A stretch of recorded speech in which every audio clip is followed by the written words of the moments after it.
Hello guys, I am back with another video of respiration. में हूं आपका दोस्त और इस चैनल का होस्ट राहुल कुशवाहा। तो ये रेस्पिरेशन में अब तक हमने क्या है, क्रेब साइकिल, ग्लाइकोलिसिस और फाइनली पिछले वीडियो में हमने इलेक्ट्रॉन ट्रांसपोर्ट चेन की बात की थी। जब मैं आपसे इलेक्ट्रॉन ट्रांसपोर्ट चेन की बात कर रहा था तो मैंने वहां पे क्या बोला कि जो भी इलेक्ट्रॉन, चाहे वो ग्लाइकोलिसिस हो चाहे वो क्रेब साइकिल हो, वहां से रिमूव हुए थे, वो क्या कर रहे थे, NADH और FADH2 के हेल्प से कहाँ लाए गए थे, इलेक्ट्रॉन ट्रांसपोर्ट चेन में।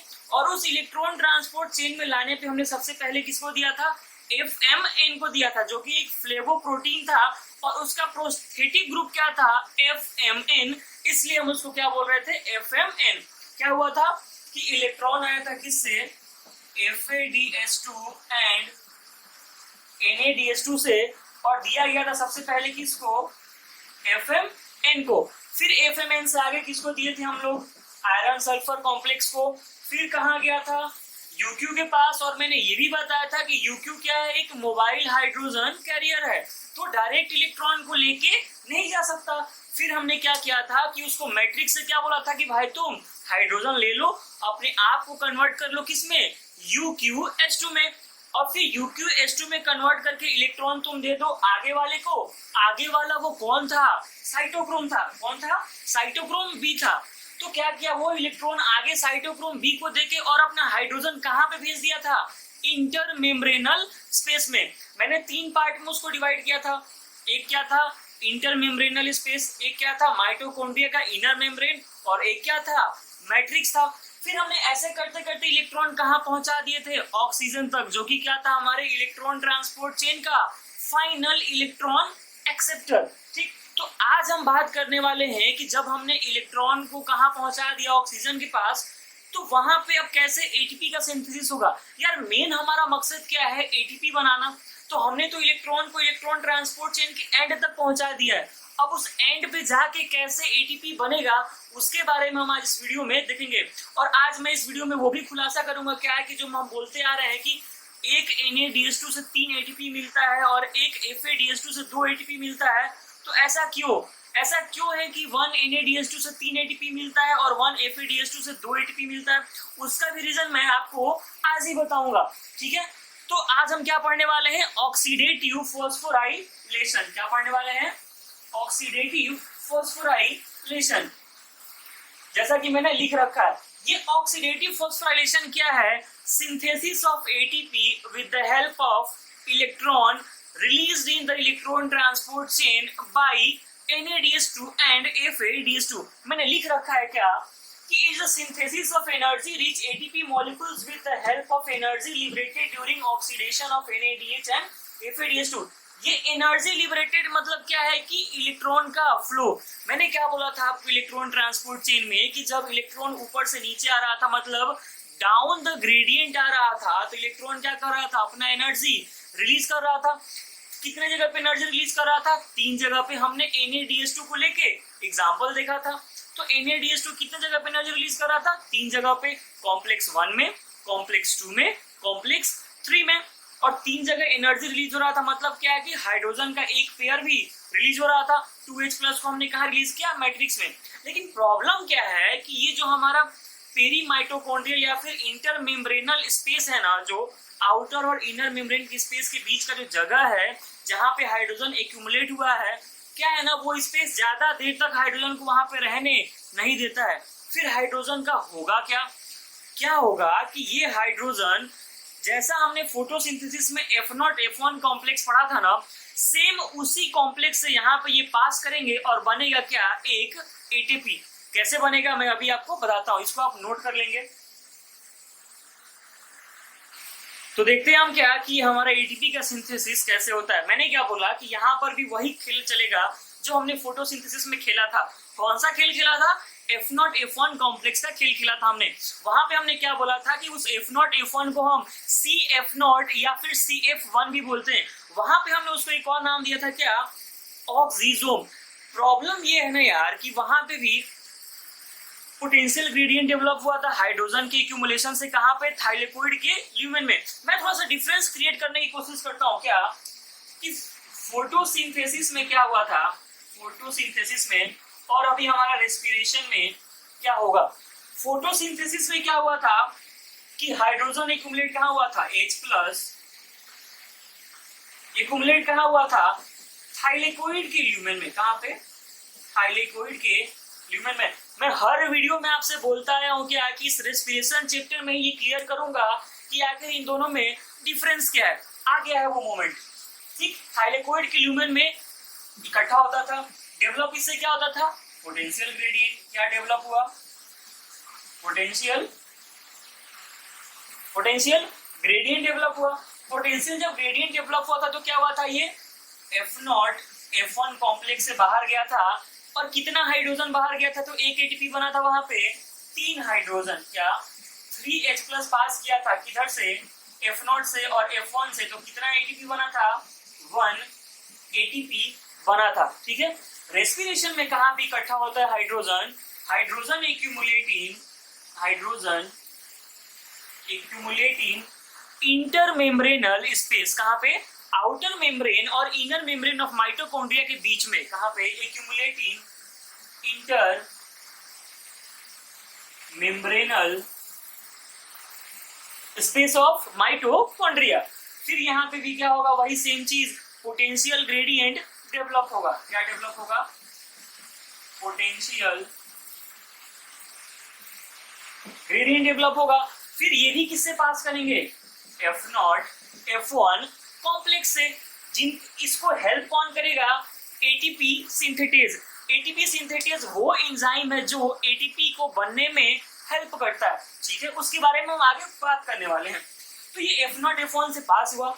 यहाँ पे क्या होगा, डिफरेंस यहाँ पे क्या है कि यहाँ पे 2 हाइड्रोजन पास करेगा तो एक एटीपी बनेगा। कितना, 2H+ पास करेगा किससे, F0 F1 से, तो कितना एटीपी बनेगा, एक एटीपी।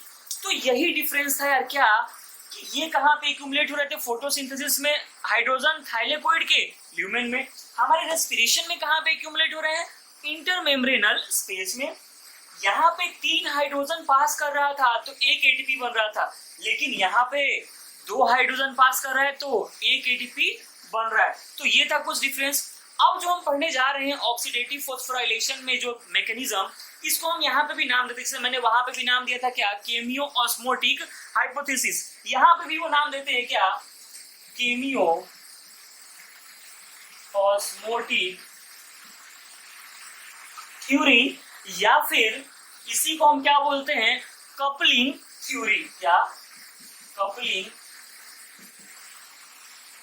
थ्योरी, ठीक। ये थ्योरी क्या है, बस सिंपल सा थ्योरी ये बोलता है कि इंटरमेम्ब्रेनल स्पेस में हाइड्रोजन का हो जाता है एक्यूमुलेशन, उसकी वजह से डेवलप होता है पोटेंशियल ग्रेडियंट, और उस पोटेंशियल ग्रेडियंट की वजह से पास होते हैं हाइड्रोजन F0 F1 कॉम्प्लेक्स से, और वहां पे एटीपी सिंथेसिस की वजह से हेल्प से बनता है क्या, ATP. That's called cameo osmotic theory and coupling theory. Note करेंगे इसको, देखेंगे कैसे होता है हमारा कपलिंग थ्योरी। तो अब डायग्रामेटिकली देखते हैं कि हुआ क्या क्या है एटीपी सिंथेटेज के पास में। हमने क्या बोला यार कि ये है हमारा आउटर मेम्ब्रेन। क्या है, ये हमारा है आउटर मेम्ब्रेन। और हमें पता है कि ये जो एटीपी सिंथेटेज वगैरह जो है F0 F1 कॉम्प्लेक्स है वो कहाँ पे है, क्रिस्टे ऑफ माइटोकॉन्ड्रिया। कहाँ पे, क्रिस्टे ऑफ माइटोकॉन्ड्रिया। ये क्रिस्टे क्या है, it is the invagination of inner membrane of mitochondria. क्या है, क्रिस्टे क्या है, invagination of inner membrane of mitochondria. What is cristae? It is the invagination of inner membrane of mitochondria. So our F0 F1 complex is situated at the cristae of mitochondria. So आइए हम लोग क्या बनाते हैं, cristae को बनाते हैं। तो हमारा इनर मेम्ब्रेन कुछ ऐसा बनेगा यार, कैसा, कुछ ऐसा। देखो यार कितना खूबसूरत सा डायग्राम मैंने बना दिया है, ठीक। अच्छा लगे तो कमेंट में बता देना, और मैं इसकी ऐसी की तैसी थोड़ा सा कर देता हूँ, ठीक। तो ये क्या है हमारा आउटर मेम्ब्रेन, क्या है, आउटर मेम्ब्रेन, और ये क्या है हमारा इनर मेम्ब्रेन। और मैंने क्या बोला था कि इस इनर मेम्ब्रेन का ही इन्वेजिनेशन क्या है, क्रिस्टे। ये क्या है हमारा, क्रिस्टे है, इसको भी लिख लेते हैं, ये क्या है हमारा, क्रिस्टे है। ठीक, इसको मैं थोड़ा सा ऐसे बनाऊंगा, क्यों, क्योंकि मुझे दिखाना है इलेक्ट्रॉन का फ्लो। क्या फ्लो, हमने क्या किया था कि इनर मेम्ब्रेन में ही क्या चलाया था, इलेक्ट्रॉन ट्रांसपोर्ट चेन को चलाता हूं मैं। उससे पहले मैं आपको यहाँ पे बना के दिखा दूं कि हमारा ये F0 F1 कॉम्प्लेक्स कैसे होता है। हालांकि अगर आपने फोटोसिंथेसिस में वीडियो देखा हो तो आपको पता होगा, ठीक, फिर भी मैं यहाँ पे तो बनाऊंगा। क्या कर लोगे आप मेरा, मैं तो बनाऊंगा मतलब बनाऊंगा। ये लो बना रहा हूं मैं कुछ ऐसे। जो F0 होता है ना, वहां पर भी F0 इम्बेडेड था थाइलेकोइड के मेम्ब्रेन में, सेम उसके एनालोगस यहाँ पे भी वो इम्बेडेड होगा इनर मेम्ब्रेन ऑफ माइटोकॉन्ड्रिया में। तो ये क्या हो गया हमारा, F0 हो गया। वहां पे भी F0 क्या था, बाहर की तरफ था। और इन F0 और F1 के बीच में ना एक स्टॉल्क होता है, प्रोटीन स्टॉल्क, जो इनको जोड़ता है। ये क्या है हमारा, प्रोटीन स्टॉल्क है। क्या है हमारा, एक प्रोटीन स्टॉल्क है। मैं इसको नहीं लिख के यहाँ पे कहीं दूर ले जाके लिखने वाला हूँ, कहीं दूर ले जाके लिखने वाला हूँ। और दूर लिखने का रीजन कुछ और है, बताऊंगा। इसको हम क्या बोलते हैं, प्रोटीन स्टॉल्क। ये क्या है, स्टॉल्क है। और ये हमारा क्या है, ये हमारा क्या है, F1 है। ये हमारा क्या है, F1 है। और मैं जो आपसे बार बार एटीपी सिंथेटेज की बात कर रहा हूँ ना, एटीपेज की बात कर रहा हूँ ना, वो और कोई नहीं, ये हमारा F1 ही है। क्या है, F1 हमारा एटीपेज। और ये एटीपेज क्या करेगा, help in the synthesis of ATP. क्या करेगा ये, हेल्प इन द, मैं थोड़ा टेढ़ा टेढ़ा चल रहा हूँ, कोई दिक्कत नहीं है, help in the synthesis of ATP. ठीक, ध्यान से सुन लेंगे। F0 इम्बेडेड रहता है, F0 बाहर की तरफ रहता है, F1 बाहर की तरफ रहता है, और उस F1 को ही हम क्या बोलते हैं, एटीपेज, जो कि हमारा एटीपी सिंथेसिस में हेल्प करता है। कैसे हेल्प करता है, आ रहा है। ठीक, ये हमारा इनर मेम्ब्रेन है, और हमने इलेक्ट्रॉन ट्रांसपोर्ट इधर ही चलाया था। कहाँ पे, ये लो इलेक्ट्रॉन आए थे। और जब इलेक्ट्रॉन ट्रांसपोर्ट में जा रहे थे, इलेक्ट्रॉन ट्रांसपोर्ट चेन में जब इलेक्ट्रॉन जा रहे थे, याद करो एनर्जी रिलीज हो रहा था ना। कब एनर्जी रिलीज हो रहा था, जब एनर्जी रिलीज हो रहा था तो एक हाइड्रोजन पेयर बाहर निकल रहा था। कहाँ पे, इंटर मेम्ब्रेनल स्पेस में। इसको भी मैं लिख देता हूं, ये क्या है हमारा, इंटर मेम्ब्रेनल स्पेस है। ये क्या है हमारा, इंटर मेम्ब्रेनल स्पेस है। ठीक है, तो जब तीन जगह पे क्या हुआ था, एनर्जी रिलीज हुआ था, तो ये क्या इलेक्ट्रॉन ट्रांसपोर्ट सिर्फ एक ही बार चलेगा, ना ना ना, हमेशा चलता रहेगा। हाँ, चल रहा है। इलेक्ट्रॉन जैसे जैसे पास करते जा रहा है, इलेक्ट्रॉन जैसे पास करते जा रहा है, H+ क्या है यहाँ पे, निकलते जा रहा है। तो H+ निकल रहा है, तो क्या यहाँ पे ये एक्यूमुलेट हो रहा है। तो इसकी वजह से यहाँ पे क्या डेवलप होगा, पोटेंशियल ग्रेडियंट। तो क्या होगा कि फिर यहाँ से ये ऐसे जाएंगे। लो, अब तुम बोलोगे कि आपने सीधा लाइन क्यों नहीं बनाया, ये जिगजैग लाइन क्यों बना रहे हो। ये जिगजैग लाइन हमने इसलिए बनाया है क्योंकि एनर्जी है तो कुछ ना कुछ इसका मूवमेंट होगा। तो मूवमेंट होगा, इसलिए हमने क्या मूवमेंट बनाया है, जिगजैग मूवमेंट। ये हाइड्रोजन क्या है, कहाँ गया, F0 के पास। F0 क्या करेगा, पास करा देगा। पास करा देगा किससे, F1 से। और फिर F1 में जाके इलेक्ट्रॉन क्या बनाएगा, यहाँ पे एनर्जी क्या करेगा ना, हेल्प करेगा किसको, एडीपी को। एडीपी को हेल्प करेगा किसके साथ मिलने के लिए, इनऑर्गेनिक फॉस्फेट के साथ।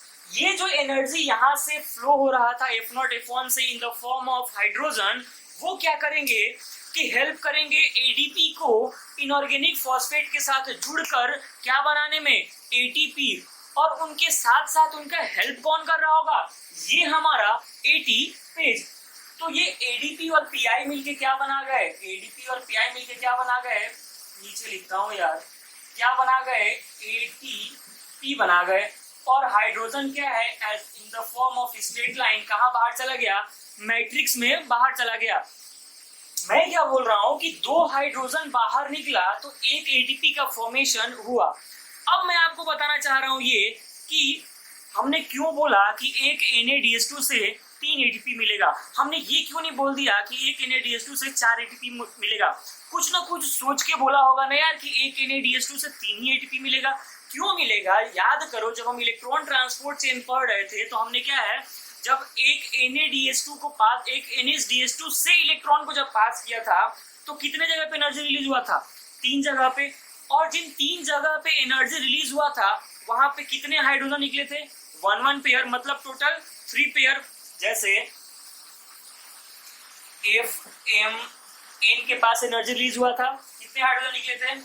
2H+। और 2 UqS2 से कितना निकले थे? 2H+ और 2H+। टोटल कितने हाइड्रोजन? 6 हाइड्रोजन, मतलब 3 पेयर। तो जब एक पेयर से एक एटीपी बन रहा है तो 3 पेयर से कितना एटीपी बनेगा? 3। दैट्स वाई हम लोग ये बोलते हैं कि एक NaDH2 से कितना एटीपी बनता है? 3 एटीपी। रीजन आया समझ में?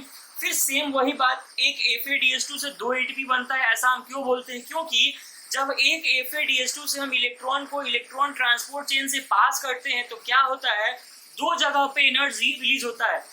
2 जगह पे एनर्जी रिलीज होता है मतलब कितना हाइड्रोजन रिलीज हुआ? 4 हाइड्रोजन, मतलब कितना?